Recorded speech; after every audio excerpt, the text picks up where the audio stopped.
Hi, thank you for having me on today. My name is Edwin Hubble, and I am an American astronomer born on the 20th of November, 1889 in Marshville, Missouri. My road to observing galactic wonders was a bit unusual.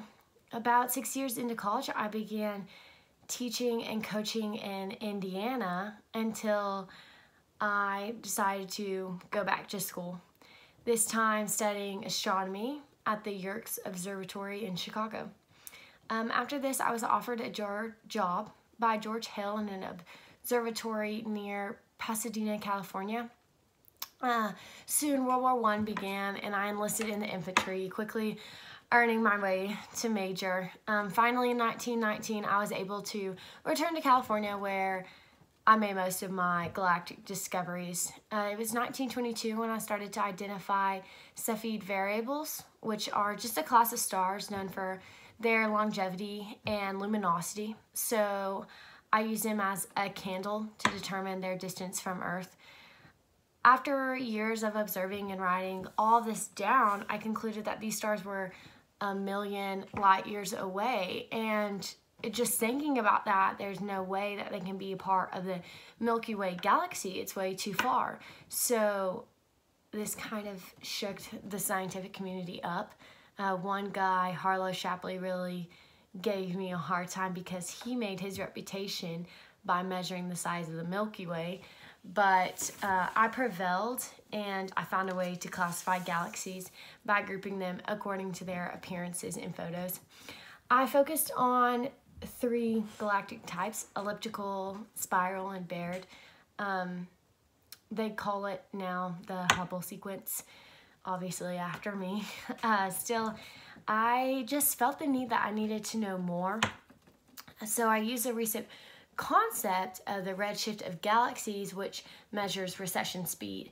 This comes from the idea that visible light emitted or reflected by an object is shifted towards the less energetic red end of the electromagnetic spectrum as it moves away from the person viewing.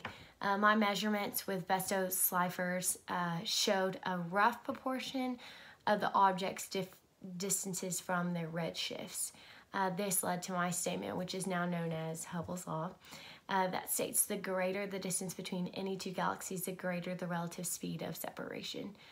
Essentially, I found that the universe seems to be expanding as quickly as 90 miles per hour away from the Earth.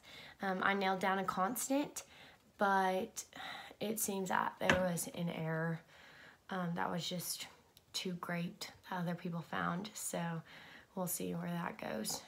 But before my discovery, Alexander Friedman in 1922 and Georges in 1927 had already proposed a theory that the universe was expanding.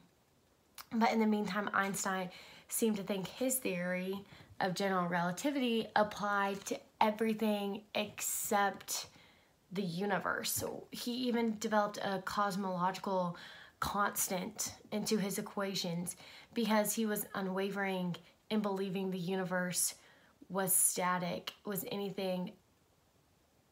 static and infinite. But after hearing of my discovery, he traveled to California to personally thank me for delivering him from the biggest blunder of his life. Overall, I'm pretty pleased with what I found and discovered, and I consider it a great honor to be able to contribute positively to the scientific community and be able to do interviews like these.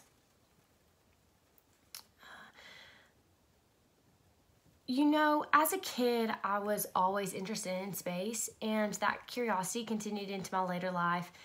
I even wrote my doctoral thesis about nebulae. When George Hill offered me the job to explore, I could not turn him down. So my arrival back into California went right along with the completion of the 100-inch Hooker telescope.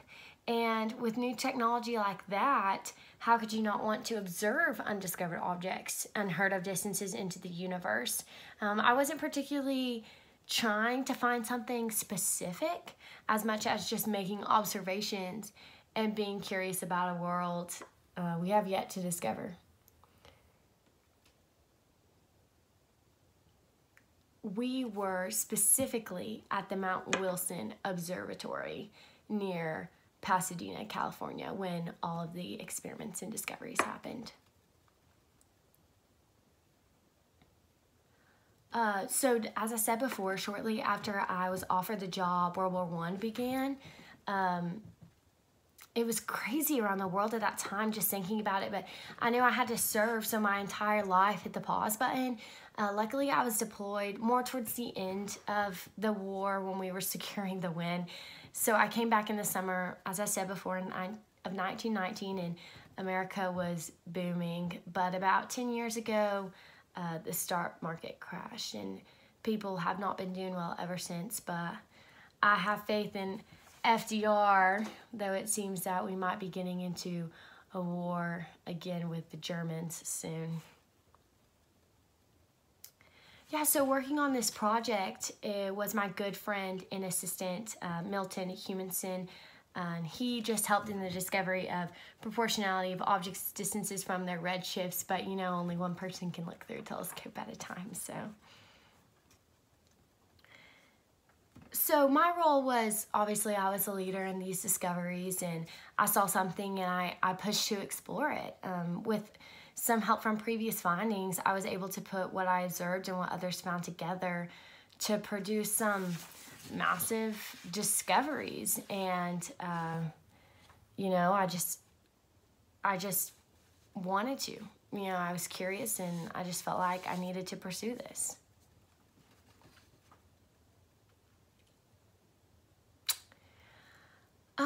You know, the physics community now, I truly believe, has a yearning to discover the universe. We were so interested in Earth, and we still are for such a long time, that we just kind of left the universe all to itself. But now we know that it's no longer static and infinite. It is out of our realm, and is out of our realm, but something so worth exploring. Who knows?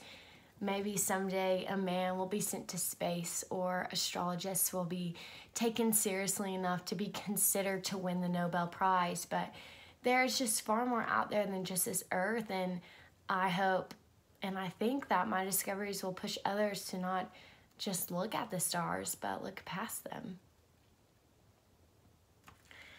Where are we now? That's such a loaded question. So my wife and I, Grace Burke, and we are just basking in the celebrity for a little while. I'm grateful to have received the Newcomb Cleveland Prize, the Bruce Medal, and the Franklin Medal, and to have gone to speak to Albert Einstein personally. After being with my assistant in a telescope for so long, it's nice to travel and to make friends wherever I go. However, I'm ready to get back to California. I'm thinking it might just be time to build a telescope of my own. Thank you so much for having me today. It's been wonderful.